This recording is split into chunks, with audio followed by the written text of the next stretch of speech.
gone? Can't see him. Batley and Spen is a constituency in West Yorkshire where Labour have held power for 24 years, where 16 candidates are vying for power, including the controversial firebrand George Galloway. We travelled to the area to find out which issues will swing the vote, and we contacted the frontrunners for interviews, with mixed results. The Labour leader, Sir Keir Starmer, is desperate to avoid a hat-trick of by-election losses, and a defeat here would put his leadership in serious jeopardy. So this is Batley Town Centre, and this is where on the 1st of July there will be a by-election. The by-election was triggered by Tracy Brabin, the former Labour MP, being elected as Mayor of West Yorkshire. So she's had to resign her seat, and that means that on the 1st of July, Batley and Spen will go to the polls. Before Tracy Brabin was the MP here was the Labour MP Joe Cox, who was killed in 2016 by a far-right extremist. And I think it's fair to say that her memory is still very much present in the town. Over here there's a charity building named after her. It's Joe Cox's sister, Kim Ledbetter, who is running as the Labour candidate here. In choosing Miss Ledbetter, Labour waived its normal rules, which require candidates are party members for at least a year.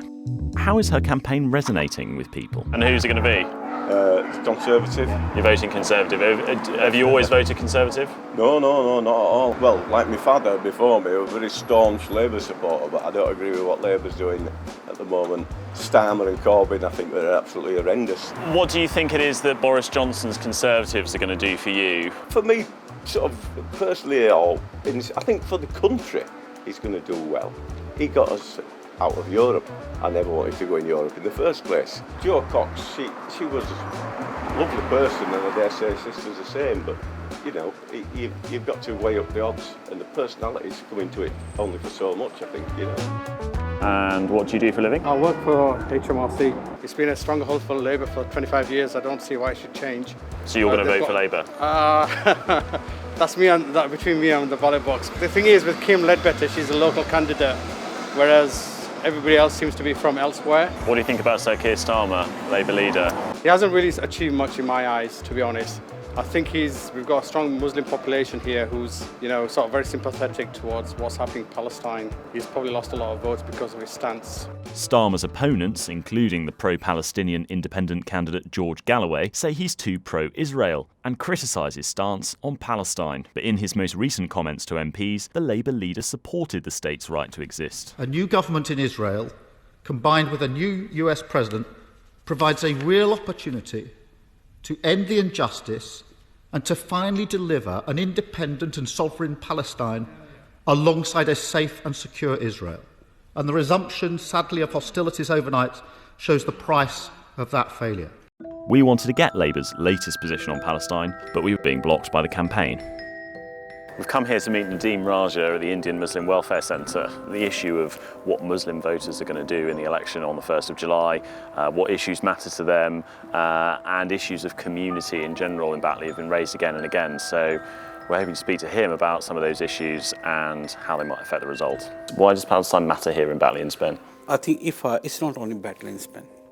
I think people need to understand that the way the Muslims feel for each other. We call ourselves one ummah. Ummah is another word you can say we are like one family. If one member of the family is disturbed, of course, it will have an impact on the whole family.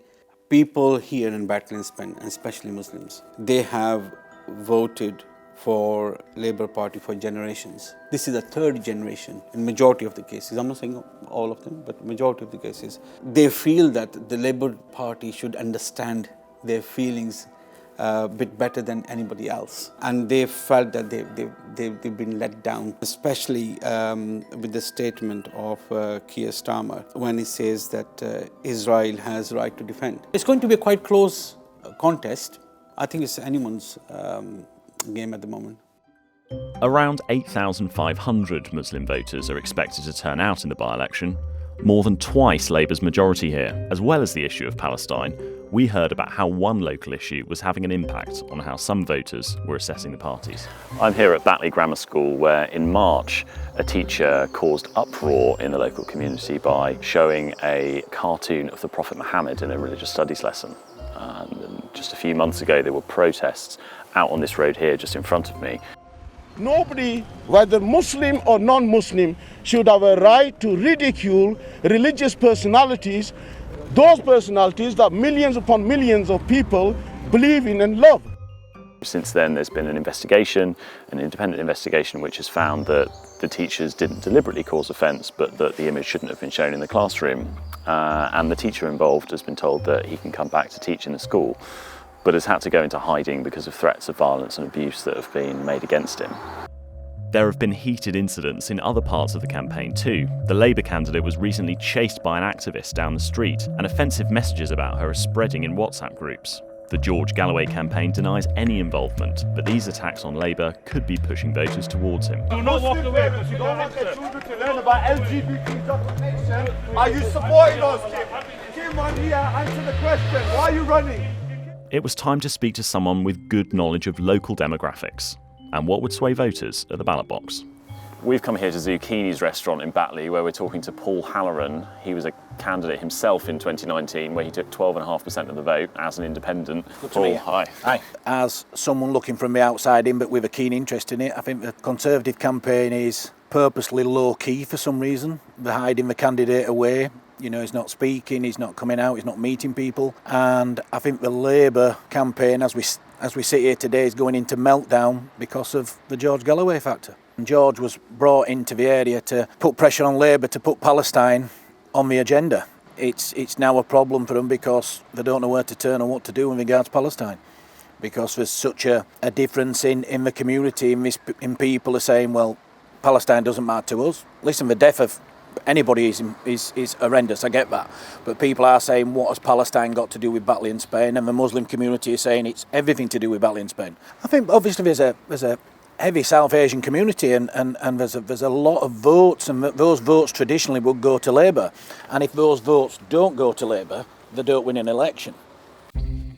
Right, so we've just been to this car repair shop round the corner where we found a guy who said he was involved in politics but he didn't really want to talk to us. He's then flagged down his friend who has rung his friend who has told us that we should go and meet him at George Galloway's campaign headquarters. But we're now following this guy's car, so let's see what we find. George Galloway is running on a pro-Palestine ticket. He's been accused by some of fanning the flames of local divisions, but others see him as an experienced campaigner who might manage to split the Labour vote. So you're a Labour member. Yes. You pay your membership fees. Yes. You were disappointed when Kim Ledbetter was given the candidacy. Not disappointed with Kim, disappointed with the process. We've got a couple of credible candidates who have been, one or two of them are councillors within the local area. We're not here for the sympathy vote. We're a bit more politically switched on. The Palestinians are the oppressed people. They are the people that are occupied. Fortunately, now the voted people have come to the conclusion that if you cannot understand our vote, why we vote for you, the Labour people say, Conservatives will come into power. So would you rather the Conservatives won the election than Labour? Absolutely. Absolutely. So the best option for Keir is resign. Loads of guys in there, all very passionate George Galloway supporters and all former Labour members who believe that the most significant issue in Batley and Spen is Palestine. Some suggest the Conservatives are running a quiet campaign, trying to steer clear of these divisive issues, but we were keen to press them. We met their candidate, Ryan Stephenson, at a local market. Here's what he had to say. There's debate going on in Batley and Spen, isn't there, which is between the Labour Party, which has been here for 25 years, and the challenger, George Galloway, who says that the Labour Party has neglected Muslim voters in this constituency. It doesn't speak up enough on Palestine, doesn't speak up enough on Kashmir. What message does the Conservative Party have to those voters? Well, Keir Starmer's candidate and George Galloway are fighting like cats in a sack at the minute around internal issues within the Labour Party and how good Sir Keir Starmer is or isn't. And I'm squarely focused on talking to voters about issues that matter to them. I'm not getting distracted by politics. OK, so one of those issues that a lot of voters have brought up in the time that we've been in Batley and Spen is the Israel-Palestine conflict and the position the national parties take on it. What's your view? Well, I'm quite clear. I support the British government's position that we have to work towards a two-state solution, and there are many obstacles in the way to get there, and I think it's right that the British government have spoken out, and where the instances like, for example, we're providing £3.2 million of aid to Gaza, and we need to make sure that that aid gets into the right area, and the Foreign Secretary visited recently and recommitted the British government's support to finding a two-state solution, ending the cycle of conflict. And it's really important that whoever wins this race on the 1st of July here in Batley and Spen is willing to listen to concerns across the board, as I will be, and to relay those where they are needed to ministers. There are people who say that this sort of campaign that you're running is just pork barrel spending, isn't it? This is you telling voters, if you vote for me, we'll give you loads of money because we're in power. Is that a fair way to run a campaign? No, it's about telling people what a proactive local MP can do for them. You know, we've just had we're having this by-election because the previous Labour MP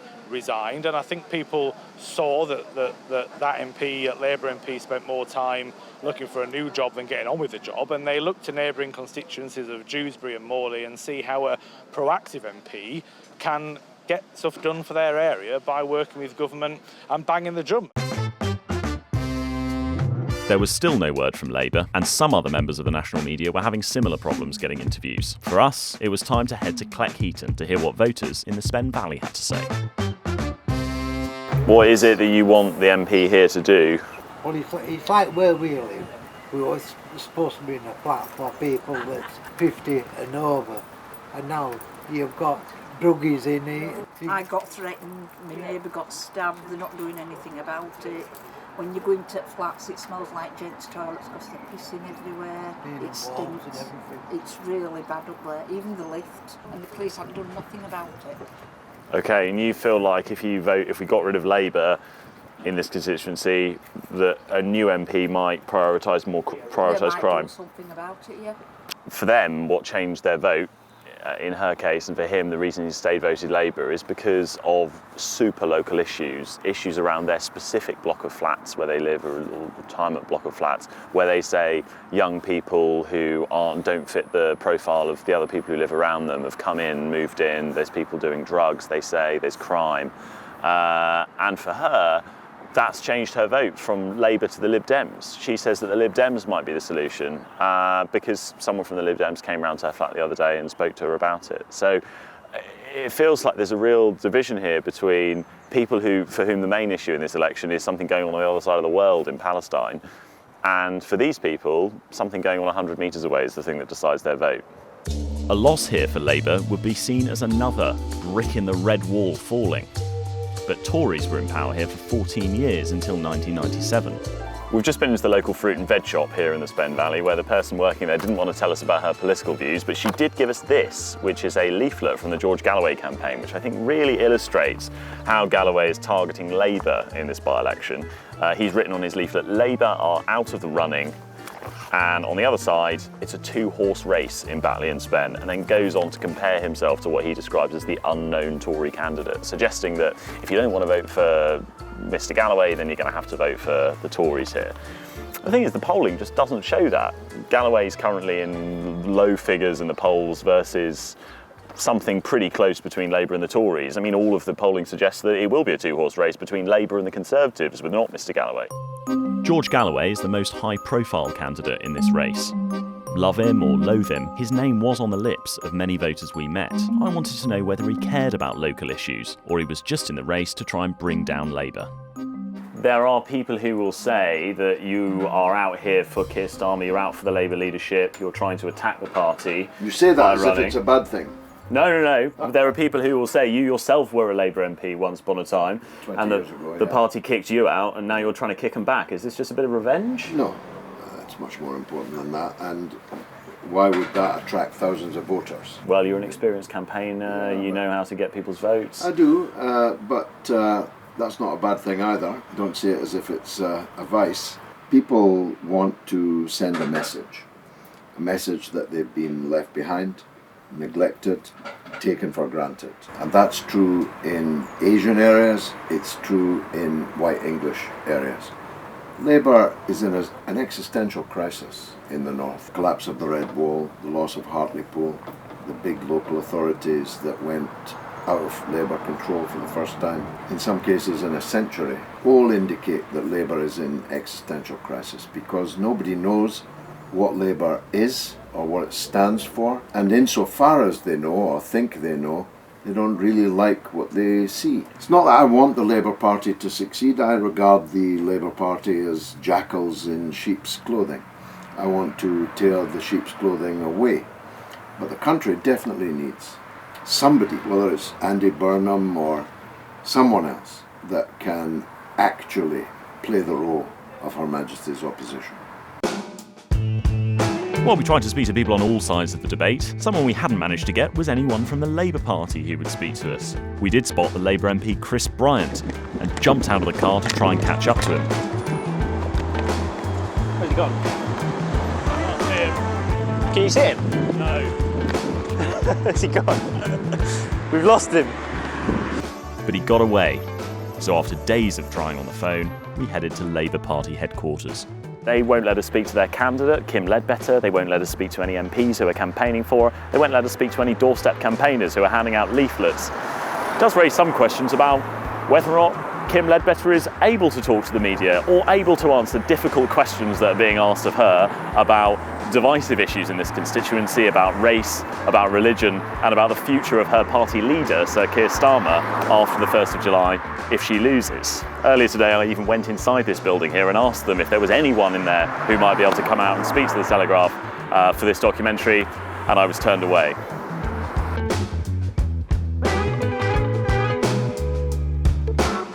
This is a Labour-held seat, but there's plenty of people here who aren't going to vote for Labour on the 1st of July. There's the Tories, there's the people who left the party because of Brexit and Jeremy Corbyn and don't believe that Keir Starmer's done enough to bring them back, and there's the people that feel that Labour has let them down on issues of race and religion.